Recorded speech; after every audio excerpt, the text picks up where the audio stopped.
You know, this is not how I envisioned the start of this new series. There were supposed to be animated stills, an engaging narrative that would have lasted months into the future. I mean, for crying out loud, I have spent over a year writing and planning this series, and nothing worked out the way I wanted it to. Oh my god. But you know what? We are not going to fret. I have waited long enough. You have waited long enough.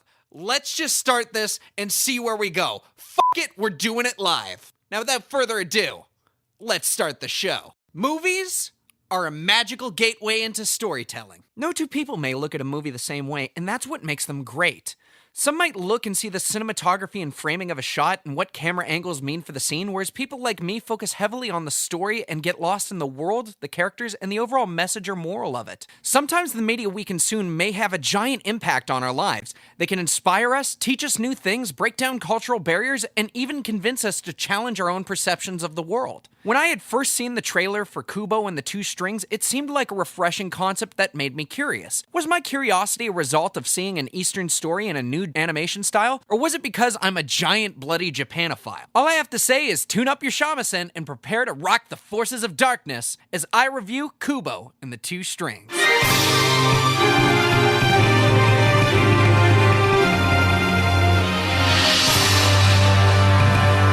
If you must blink, do it now. Pay careful attention to everything you see, no matter how unusual it may seem. If you look away, even for an instant, then our hero will surely perish. Kubo and the Two Strings is a 2016 movie directed by Travis Knight, produced by Laika and distributed by Focus Films. Kubo and the Two Strings is the story about Kubo, a young one-eyed boy who tells amazing stories with the help of his magic shamisen and origami paper. Kubo lives with his mother who is suffering from dementia. He goes into town to earn money for food via storytelling. One day, Kubo forgets to go home after sundown, and his two aunts arrive to remove his remaining eye for his grandfather, the Moon King. Kubo's mother sacrifices herself to protect him, and with his mother dead and his town burnt to the ground, Kubo embarks on a quest to find 3 legendary items to defeat the Moon King. Kubo is not alone on his journey, however, as he is guided by a protective charm that becomes a monkey and a brave yet gullible samurai beetle. Did I mention how Japanese this film is? Gotta love it. What makes Kubo and the Two Strings great is how unpredictable the story is. I had absolutely no clue how it was going to turn out. Not to mention how heart-wrenching it is watching Kubo's mother's mental state deteriorate in the beginning. Director Travis Knight isn't new to the game of animation. He has tackled movies like Coraline as an animator and Paranorman, where he animated and produced. Just like those other two films, Kubo was painstakingly created using stop-motion animation. Hundreds of man-hours into positioning and CG. We've come a long way since Peter Gabriel's Sledgehammer, baby. The music of Kubo and the Two Strings was composed by Italian composer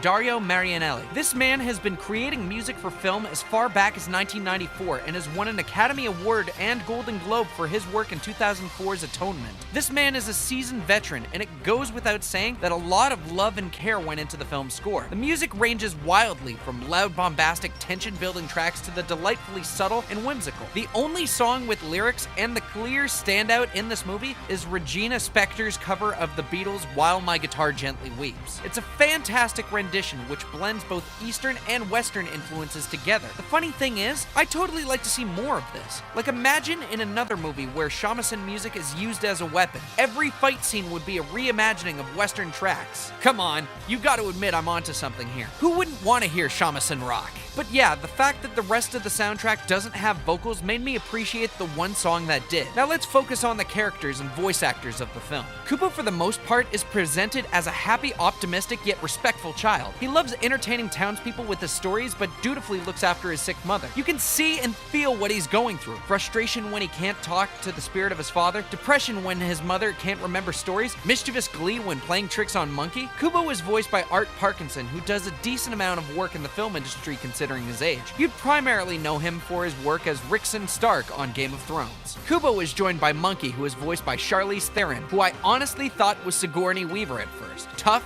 maternal, and doing what it takes to make sure Kubo is ready for the fight ahead. The yin to her yang is Beetle, who is voiced by Matthew McConaughey. He's dim-witted, laid back, and always quick to jump into battle. The voice actors in this do a legitimately good job in this film, however, I do have to play devil's advocate here. While the entire cast covered their respective roles masterfully, I realized that this voice cast is whiter than Wonder Bread in a heavily Japanese-influenced world. There are non-whites in this cast, with George Takei and Kerry Tagawa playing side characters, but really it's just a bit part. Fact of the matter, there are more Asian actors out there than these two. In animated films, you don't really have to get big-named white actors to put asses in seats if you've been doing your job right, which is what Kubo and the Two Strings has done. Kubo and the Two Strings is an amazing film which, although it is a kids movie, doesn't dumb it down for them. Its handling of death, the afterlife, spirituality, and mental illness elevates this into something that's truly great. And I feel sorry for the people who won't see something like this because it's a kids flick, or because it's animated.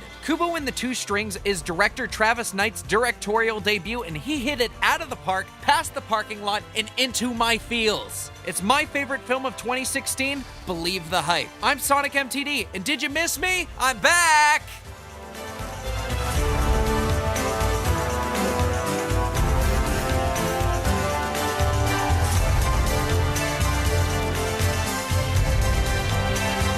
Hey everybody, SonicMTD here, just saying thank you very much for catching the first episode of Always Right Reviews, where we covered Kubo and the Two Strings.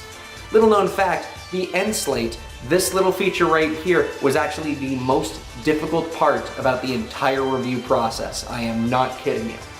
Please be sure to like, subscribe, or even leave me a comment in the comments down below, and also take a look at some of the links that we got on this side of the webpage. You know, it might be a playlist, or it might actually be a link to the next episode, which currently is not available, but will be in the future. Either way, thank you very much for watching, and later days.